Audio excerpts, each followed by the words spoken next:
and we're hot on the trail of the forest predators.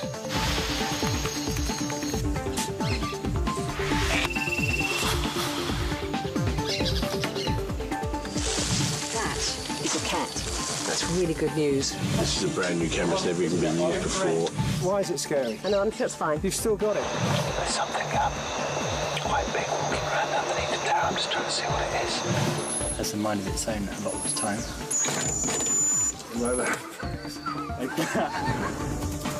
To find the cats in this forest, we need to find their prey at the source.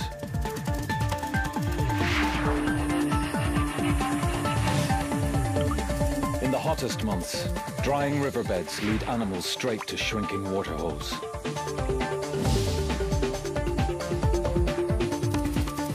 To drink, animals must gamble with their lives. The cats just need to lie in ambush.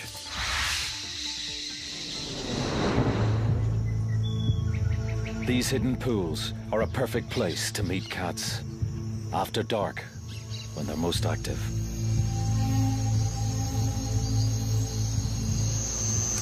Okay, start that. Our arsenal of cameras gives us the ability to see through the night.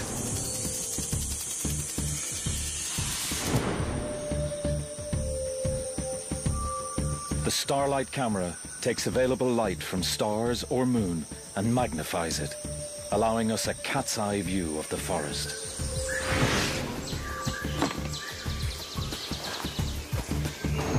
Motion-triggered camera traps silently monitor the game trails using invisible light. The infrared camera brings us face to face with predators and prey.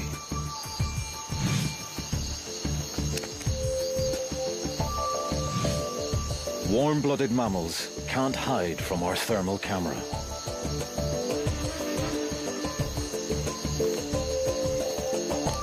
And then there's our secret weapon. A cable 18 meters above the forest floor, silently carrying remote cameras to the action.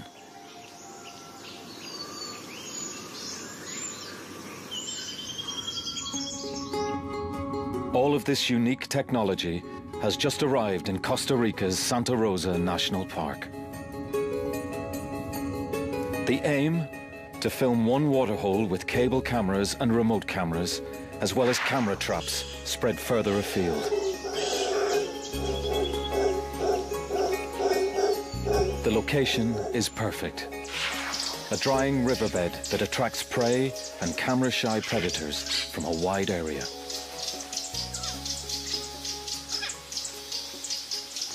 But it's a very ambitious plan. Nothing quite like this has ever been attempted before.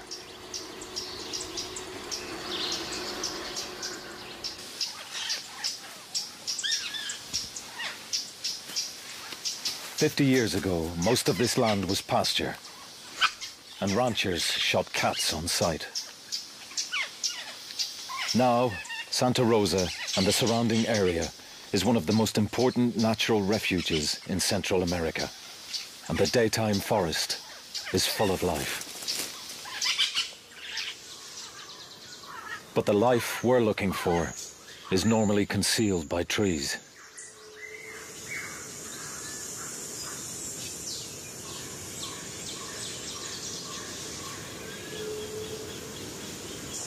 Four months previously, the river flows, and Santa Rosa is a very different place.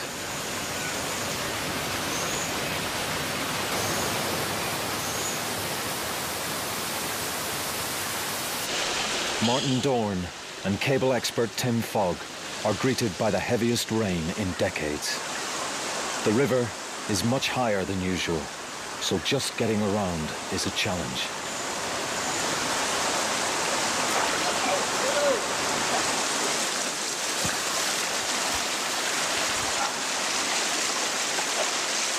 Damn tripods, eh? Who needs them?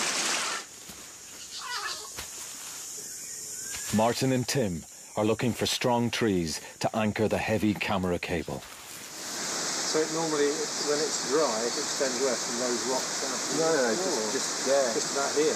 Yeah, I mean, it's not even that big. Once they locate the best pool, they head up the hill to find a clear view.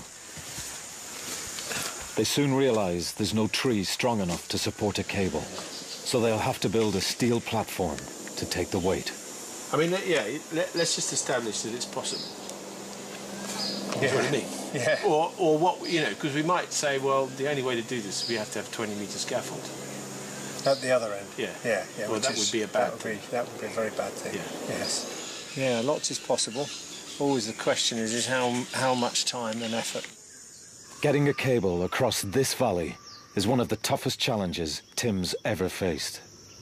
Do you think there's some chance we're not going to be able to do this? There is a distinct possibility, Martin, and there always has been. Oh.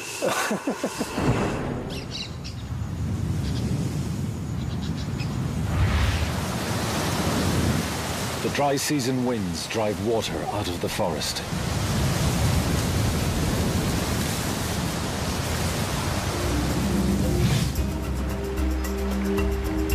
The river shrinks again until only pools are left.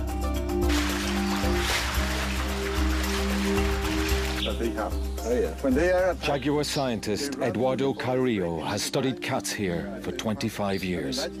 He guides us to the most likely filming sites. 10, 20 years, a lot of... He knows the cats are here through his pioneering use of camera traps. Ocelots, small, shy rodent hunters.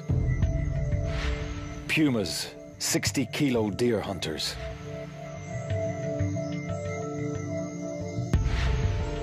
And jaguars, the biggest cat in the Western Hemisphere, yet one of the hardest to see. Is that this waterfall here? The team are ready. Martin begins their hunt, scouting for any signs of cat activity. We had a remote camera here for a couple of days, and we did see an ocelot. For me, well, let's...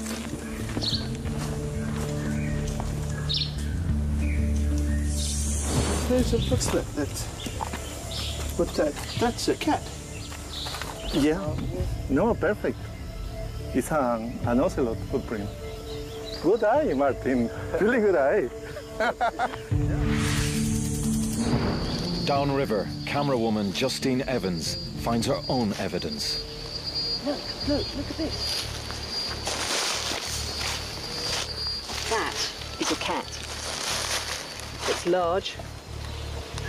That's a puma or a jaguar. That's really good news, because we've got about 4 different pools here to choose from, all within a kilometre stretch, and to see some evidence of a big cat coming into this particular pool is a really good sign. It's time to build the overhead camera rig. Everything needs to be carried in by hand.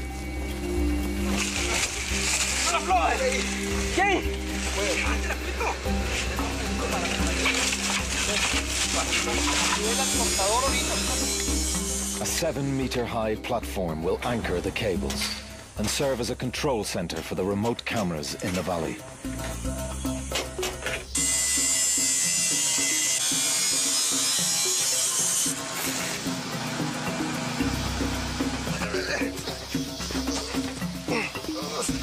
The steel cables arrive.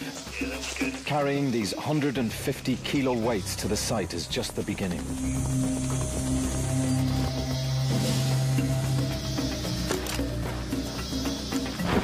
Stretching them 350 meters across the valley will test the entire team.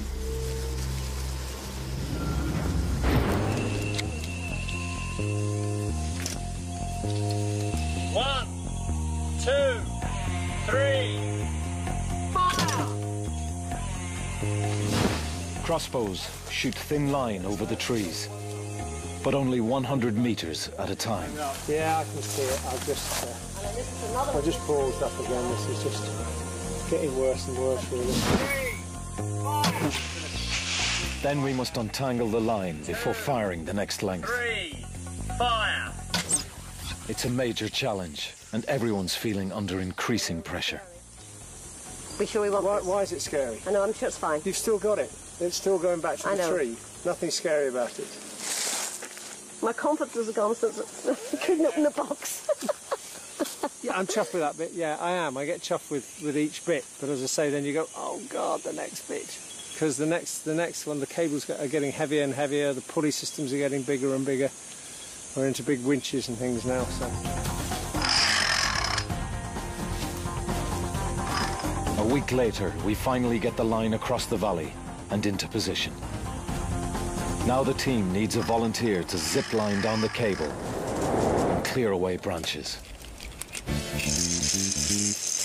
Jim Spickler has a head for heights. Pretty exciting. Continuing on, I got about 100 meters completed. Got about 200 more.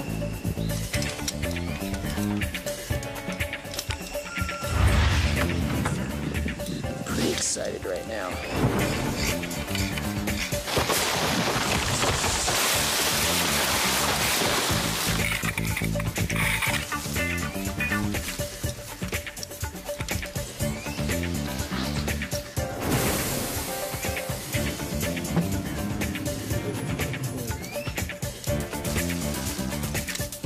Done well. The cable is ready for action. The dry season tightens its grip and the pools are shrinking fast.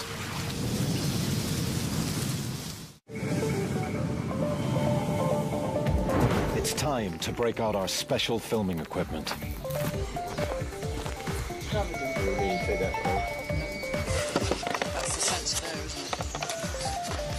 Among our most important tools are the trap cameras. They detect movement and record automatically. We want to set them in the forest as soon as possible.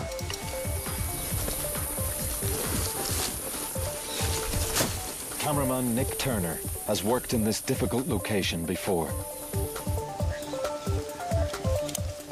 He has some good ideas for places to set camera traps.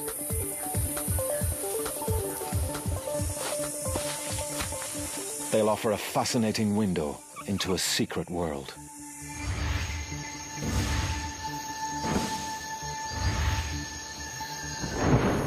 We'll also need to rig remote control cameras to track and film our targets from the tower.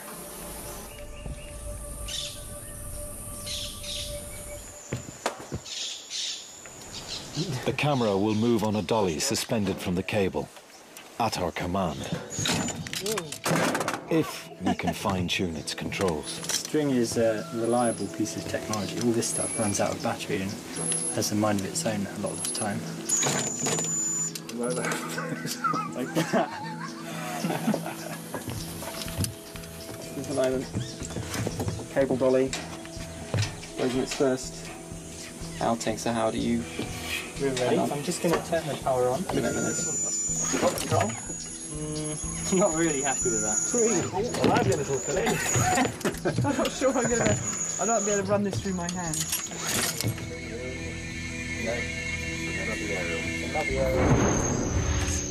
With the gremlins almost under control, we can start looking for cats on the move.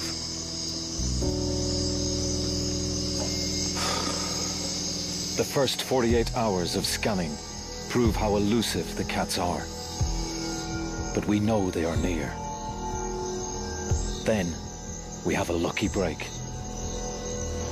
Out patrolling the nearby beach, one of Eduardo's students, Luis Fonseca, stumbles across a remarkable sight.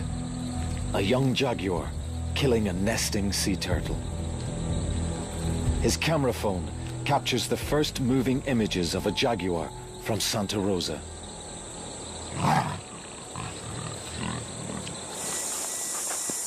The next morning, Justine visits Luis to gather clues about the jaguar's movements. Hi, Luis. Hi, nice to meet you, Justine. Luis thinks the jaguars travel between hills inland and the beach. And one of the best routes is along our riverbed. Oh, great. Turtles come ashore to lay their eggs under cover of darkness. And sometimes, a jaguar is waiting. It uses powerful jaws to puncture the turtle's skull, killing it quickly.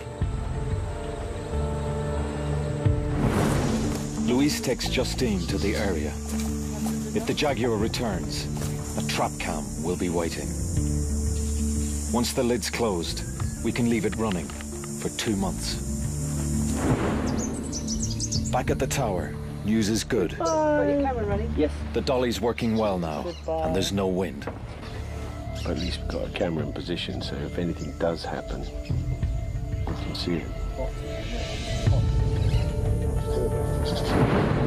As darkness falls, the night shift prepares for another mission, making sure everything is safe and secure. Okay, let's go with that.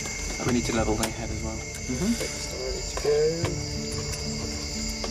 If it fell off the cable, the first thing that would take the full weight of all of this on the top with the 2 cameras on the bottom, there'd be probably about 50,000 quid's worth of stuff, I think.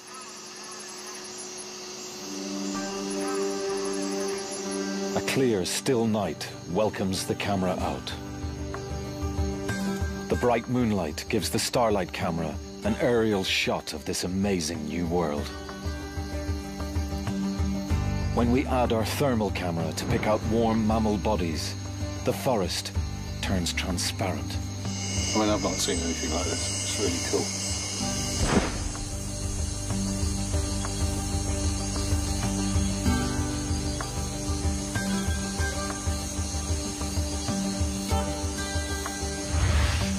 Stop there. It looked like something moving in the trees.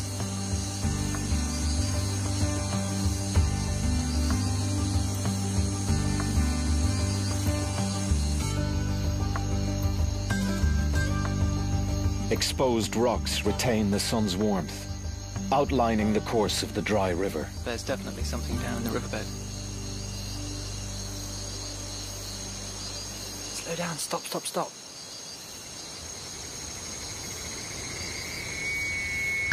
There's a deer drinking by the pool. But there's a problem. Our control hardware is overheating. We need to keep the computers open to cooling air. It's biscuit time.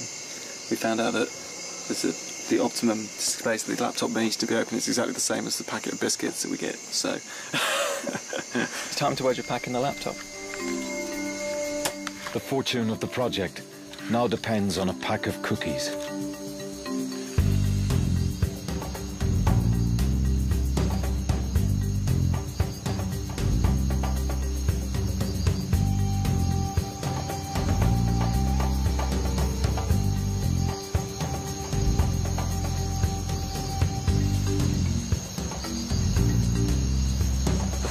Even see, you know, a thermal image.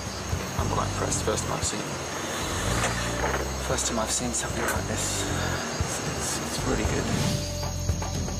With every outing, the cable cam reveals more and more wildlife. A guan bird comes within range.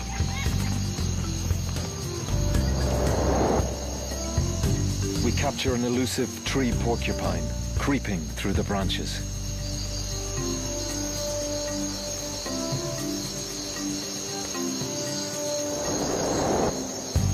A huge rodent wanders below the dolly.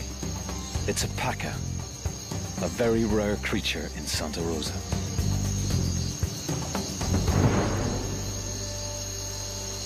With our eye in the sky up and running, the team's confident it's only a matter of time until the cats appear. But we can still only see part of our target area. We plan to set more remote cameras on the forest floor to cover other angles. Something moving in the trees. Stop there.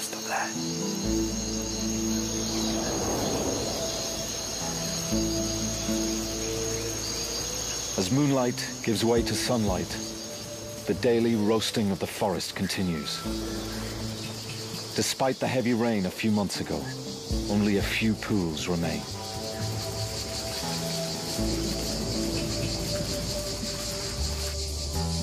It's now 40 degrees in the shade, and the monkeys are feeling the heat. They keep to the few green areas of forest left, where they can still find moist fruits to quench their thirst.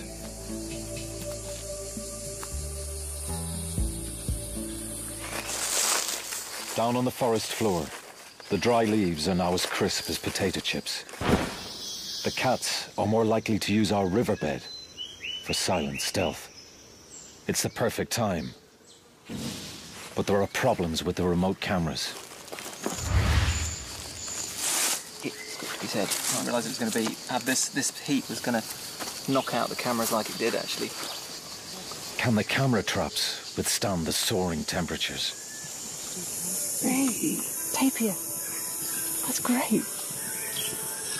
That's a fantastic shot. That's fantastic. That's a really good one. It's a great shot. Weighing in at over 300 kilos, Baird's tapir is the largest land animal below the United States. These distant relatives of the rhino use the same paths daily to water, but they are hardly ever seen.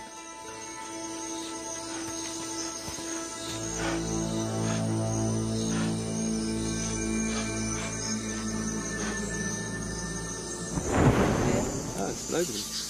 3 deer. Excellent. Oh, good. Nice to get more watery stuff, won't it?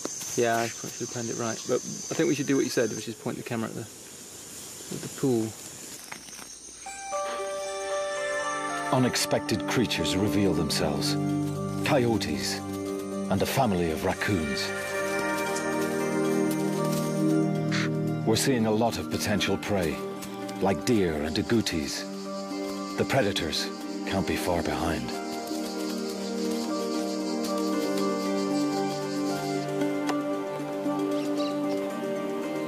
Oh my God! It's a puma! It's like there's no doubting that shot. There it is. It's our first cat. The most widespread cat in all the Americas. The puma. Its 60-kilo weight can bring down almost any animal it wants. Eduardo's studies show that it's mostly after deer. So the cats are here. And we've more camera traps to view. That is unmistakably a jaguar.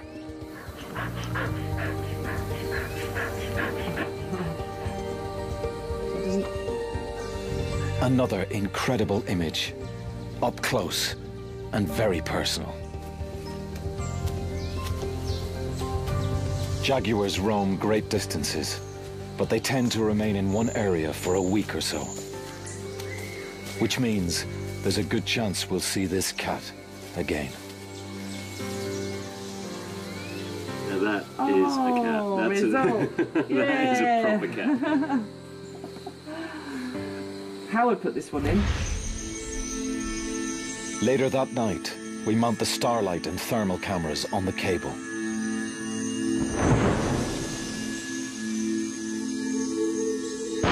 On the ground, we deploy infrared and thermal cameras, hoping to shoot the jaguar's return.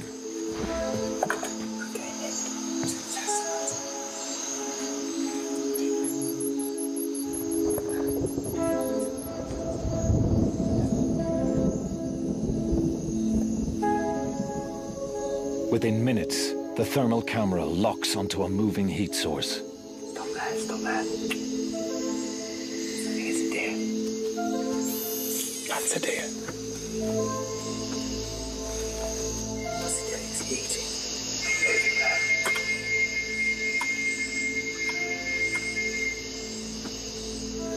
Okay, we're just going to watch it and see what it does for a while.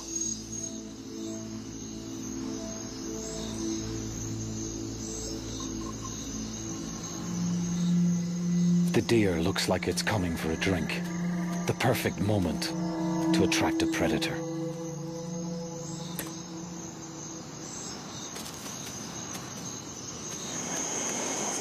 Something coming in. I know.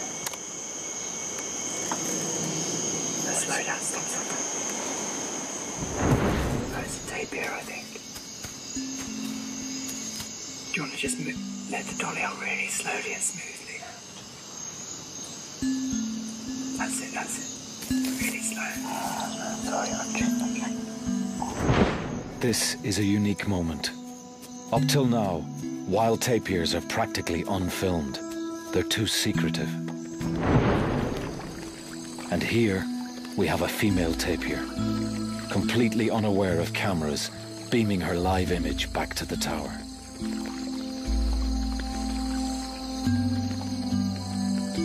It's a fantastic chance for the crew to observe new behavior. We've seen a tapir walk down and then start bathing, which is awesome. I wasn't expecting it at all.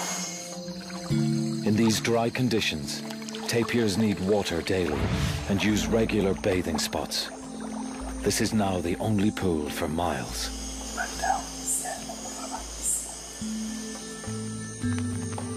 Soon, a second tapir appears. A male. The two seem cautious. It looks like they know each other.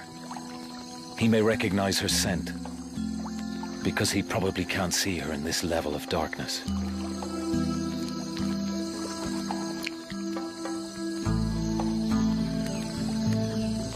Our infrared and thermal cameras give us an intimate view of one of Costa Rica's most mysterious creatures.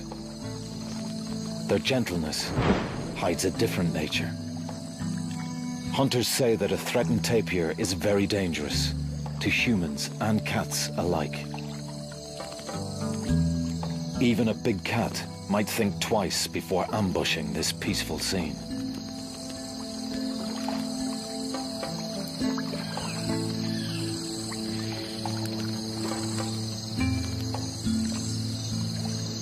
First time I've seen something like this.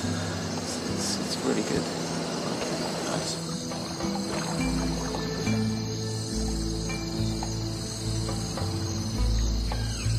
You see that? It's just taking off and landing on the tapir. It's some sort of bat.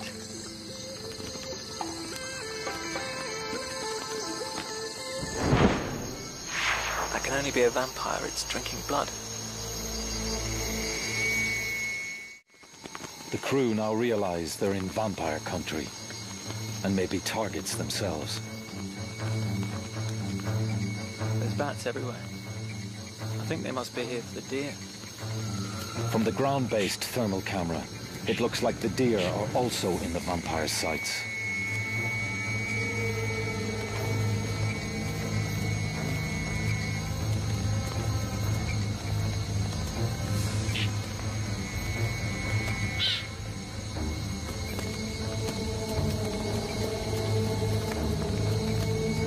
Once they've landed, the bats use their own heat-detecting sensors to home in on their warm-blooded meals.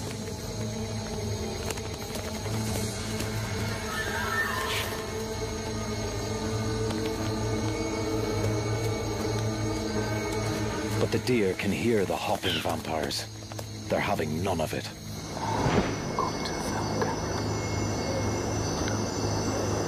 On the remote camera, Nick notices a mysterious shape glowing in the bushes. Oh, well, I don't quite know. It's in amongst the branches. Yeah, there's something, isn't there? There's a hot spot back there. There's something through those branches. It's definitely a cat, but I just can't see what it is.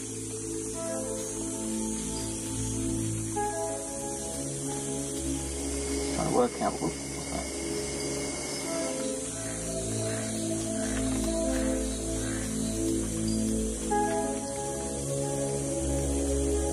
A rustling toad attracts the cat's attention.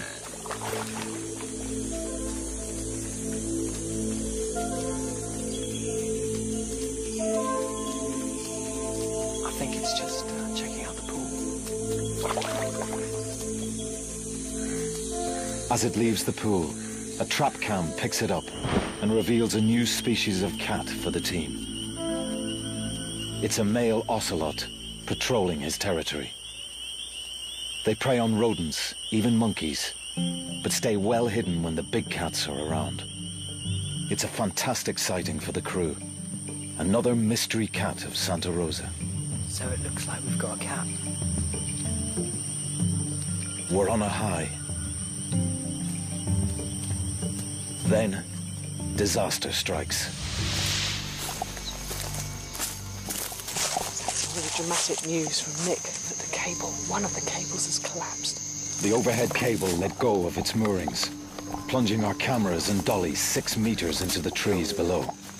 The cameras could be destroyed. We'll have to release the tension. But it could have been worse. This was the cable that Jim was climbing on only a few hours ago. And he could have come down. I mean, he wouldn't have. Like a vampire, the Starlight camera's light-sensitive lens will burn out at sunrise. It's just going to climb, or do you think we should just try and get the angle of this right? I'm going to pull it back and just try and re-engage it by rolling it down the hill. No, they don't need to proceed to the end. The team must send someone up into the canopy to rescue the stranded camera. The rig survived the initial impact, but if the cable collapses further, the project will be over. I think after this, take the camera off and lower it down. The dolly is stuck. If knots come apart. As night turns to dawn, the crew face one of their greatest challenges. Could you just gently pull just put tension on it, just gently pull it. We just want to see what happens now. Down towards the end. Yeah, it's never going to get to the end of the friction. To get the dolly down, we'll have to dismantle it in mid-air, a piece at a time. You need more tension, more slack up there. Try and get to the end of the string. So that's entirely unfair. It's subjective. I believe. The process is painstaking and dangerous. Unfortunately, the pulley's going to be on top of it as well. By early morning, the last sections are safe, but it's a mess. And it'll take a couple of days at least to put it all back together.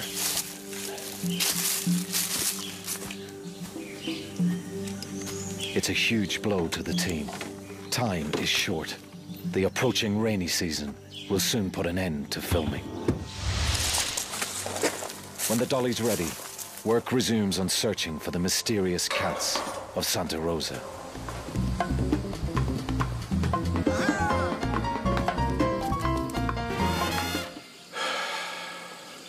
Tremendous fun.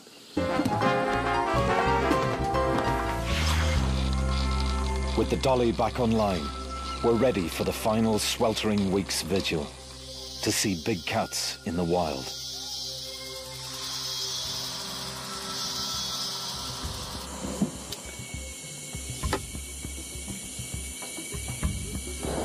Turn it clockwise.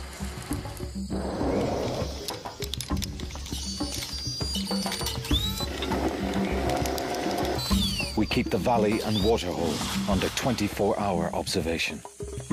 But in the searing daytime heat, the cats are keeping a low profile. Oh, there's a hare. It's back.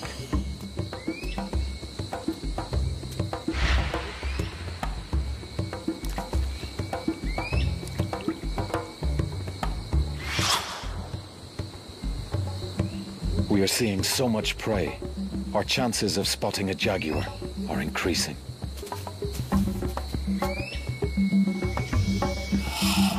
The trees have now lost most of their leaves, giving us a clear view along the riverbed. Taking one off. Okay, right. Let's go further that. Yeah.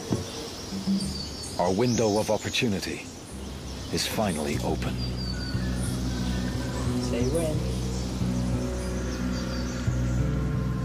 The temperatures reach 45 degrees in the shade. If animals want to drink, they must come here.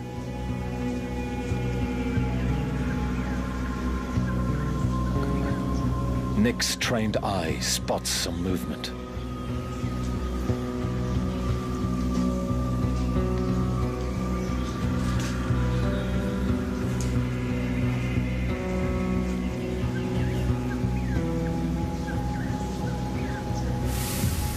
It's a puma, right by the waterhole. It's looking over towards the waterhole. I'm still running.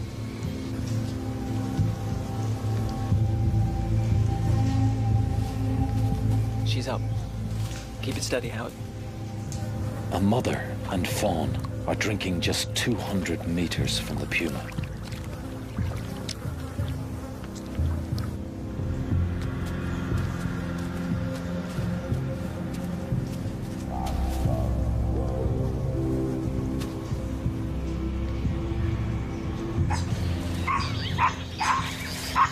Suddenly, monkey alarm calls fill the air. The mother deer isn't taking any chances and leads her fawn to cover.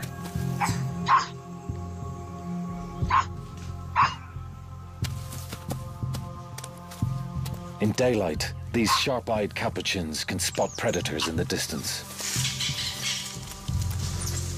They mob cats when they find them, letting every creature in the forest know danger is coming.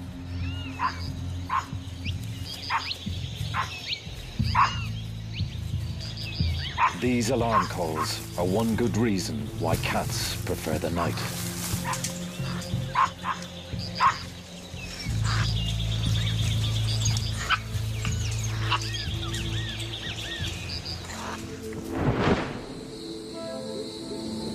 As the sun sets, the moon casts a bright glow over the forest.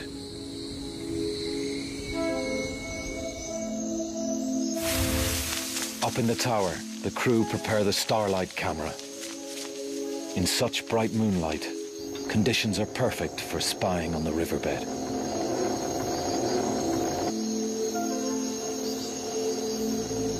Quietly and carefully, the team ease the dolly out over the trees.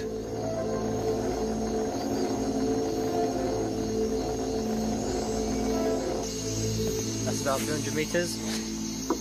Could be imagining it.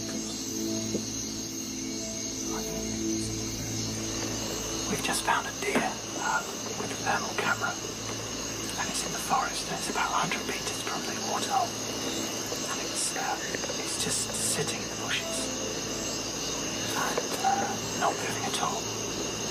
It's just been grooming itself, and it's a very dark night, so I wonder if it's just it's a strategy for surviving a dark night, just to sit still in a thick bush and not move. Creeping through the forest, this deer could be taking a chance.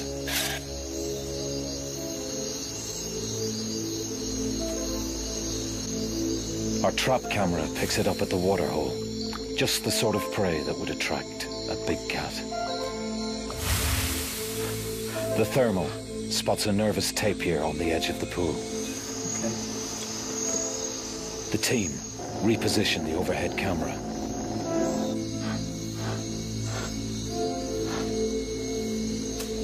Something unseen startles the tapir. Just ran at something there, just turned it around. Not far. Keep coming.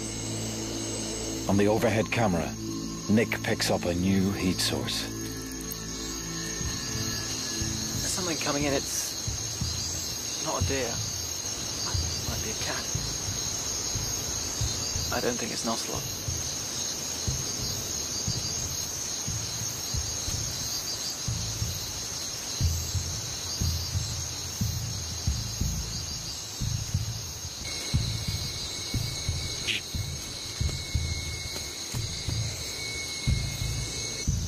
It's a puma, and it's on the prowl.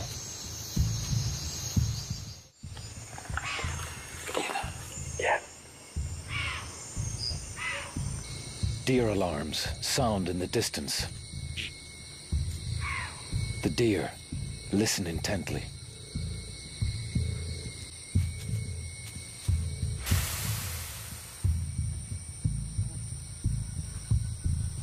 I think it's chasing something, a mouse or a rat or something like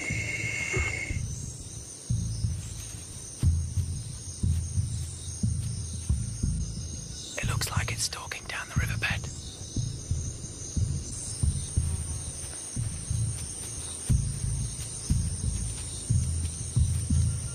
See that? It's taking tiny little steps. It's getting closer.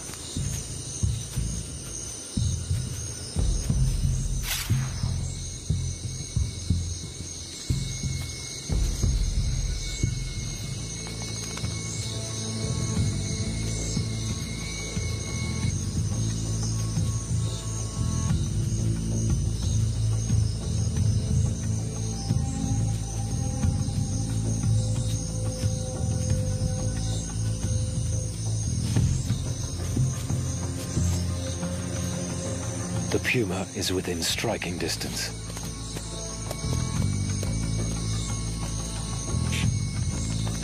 The deer freeze. If they bolt now, the cat will be on them in seconds.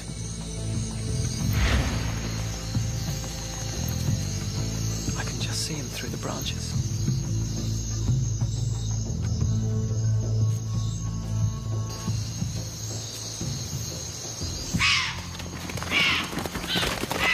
But the moonlight gives the cat away. The game's up, and the puma slinks off.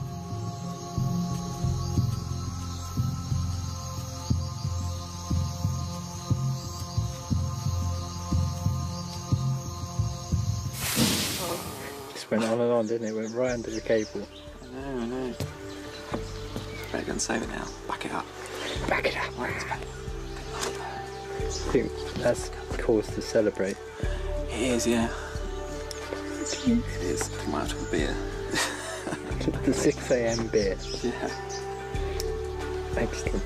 God, thank God for that. I thought that had gone. I'm going home. In the excitement and stress of the cable and water hole, the trap cams have been neglected. It was on this beach a jaguar was seen killing a turtle a few weeks ago.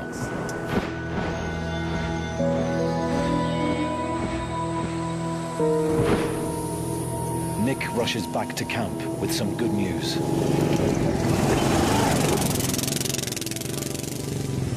First one I looked at was the jaguar. I think it's just going to come out there and wander around, isn't it? It's just quite happy to... It's obviously the resident jaguar, you know. What, male or female? The trap cams have recorded more jaguars. That's it, we got a jaguar. There's a jaguar there, yeah. I'm not going to high-five you because I said. No, that is absolutely awesome. Yeah, it's good. Pigeon, yeah. Martin calls in jaguar expert Eduardo to share our success.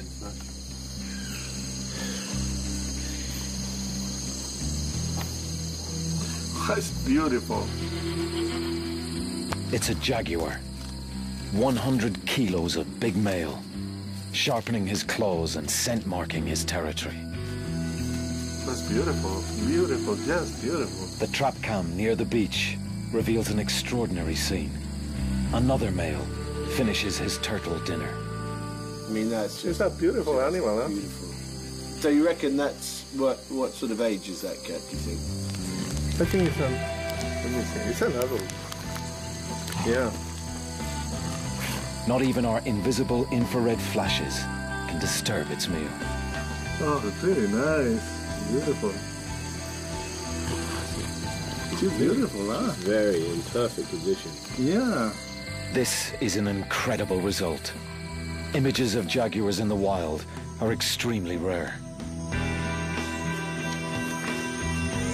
Our night vision technology has led us into the mysterious world of these forest cats and revealed them as never before.